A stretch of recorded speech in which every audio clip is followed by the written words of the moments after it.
Let's go to our legal panel. I'm joined by Palm Beach County, Florida State Attorney Dave Ehrenberg and Joseph Moreno, a former federal prosecutor. Great to have you both here. Dave, it's very rare for an attorney general to publicly request a president to assert executive privilege. Does this show that Garland is worried the tapes would be damaging?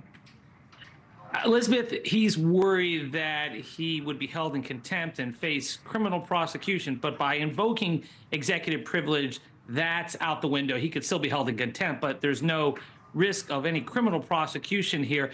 And to your question of why is this going on, it's all politics. I mean, the Republicans want this to embarrass President Biden, and President Biden doesn't want this out in the political season before the election, so this thing will be litigated perhaps, and it'll be decided after the election. So both sides sort of get what they want, but it's all politics. Hate to be so cynical, but there is no legislative need for it other than to try to embarrass Joe Biden before the election. Yeah, Joseph, do you agree with that assessment, that it's all politics here? I mean, when I asked Joe, there's this committee has been for months investigating whether or not the Biden family did anything illegal, whether or not President Biden benefited from his brother's and his son's business dealings. They've yet to come up with any tangible evidence at all. Even fellow Republicans are saying there's no there, or at least that you've been able to uncover. Is this somehow related to that? Well, it's certainly political. I guess the question is who has the greater authority to get those tapes, whether the House can get them or the Justice Department can keep them. I guess executive privilege is the best they can come up with to sort of slow the process. It's not a very good argument. I mean, executive privilege protects the president's ability to get unvarnished advice from his or her advisors. Right. It's certainly not a recording of his own words, especially when the transcript's already released. So it's sort of a laughable assertion, but it's also a laughable request. And so I guess the whole thing goes in circles. I got to think, the primary reason to delay this is to put it until after the election to avoid embarrassment to the president. And the Republicans will spin their wheels until eventually they'll probably get it, but it'll take a while. Joe, Merrick Garland did say that releasing them could harm efforts in the future to get people to cooperate with investigations and to sit down for taped interviews. If they all know, oh, it could be released and somebody could use it for whatever he or she would like. Is he right about that?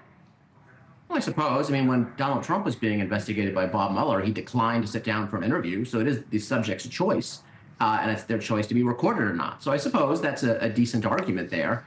I don't know that that actually protects right now the fact that the Justice Department has in possession those recordings and the House wants them under its oversight powers. But it's certainly a good argument as to why this could definitely damper the willingness of future subjects to, agree to something like this. Dave, the White House counsel told the committee, we heard Joe refer to this, that there is no legitimate need for this, that all you want to do is edit it. He said, quote, this lays bare your likely goal, which is to chop it up and use it in campaign ads, distort them and use them for partisan political purposes. Legally, is the committee allowed to take an audio tape that was part of an investigation and chop it up and air it? Well, the political consultants can, because when the committee gets it, it'll become public, and then the consultants can do what they want with it. And I agree with everything that Joe said. I think it is hard to invoke executive privilege on the recording when you've already given out the transcript. So this is about a dance that will delay things until after the election. But look, Merrick Garland should not have appointed Robert Hur to begin with, a Donald Trump appointed U.S. attorney, if he was worried about this being used politically. So maybe this is like a makeup call from Attorney General Garland to do his boss, the president, a solid after appointing a U.S. attorney as special prosecutor who would do this thing to him to get him to this stage. Yeah, and who wrote a report that Merrick Garland then released to the public without redacting any part of it. The House Judiciary Committee voted to hold the AG Garland in contempt. The move is largely symbolic. It would have to go to a full House for a full vote. And both Attorney Generals Eric Holder and Bill Barr were both found in contempt by Congress during the Obama and Trump administrations. It seems to be meaningless. Joe, that's for you. I mean, it's largely symbolic, of course, right? I mean, I feel like it may have been absolutely unheard of at some point in our history, and now it seems like it's sort of a regular thing. I think they're missing the point, though. Robert Hur gave Joe Biden an absolute gift here. He found that all the elements of mishandling classified information were there, and that he could probably prove willfulness, which means knowledge and intent. And the fact that he said, well, I'm not going to prosecute him because he has bad memory and is a sympathetic guy, that's a gift. So I realize this is embarrassing at this point. But at the end of the day, Joe Biden got a great pass here and should consider himself pretty lucky. All right. Joseph Moreno, Dave Ehrenberg, great as always to have you both on the show. Really appreciate it.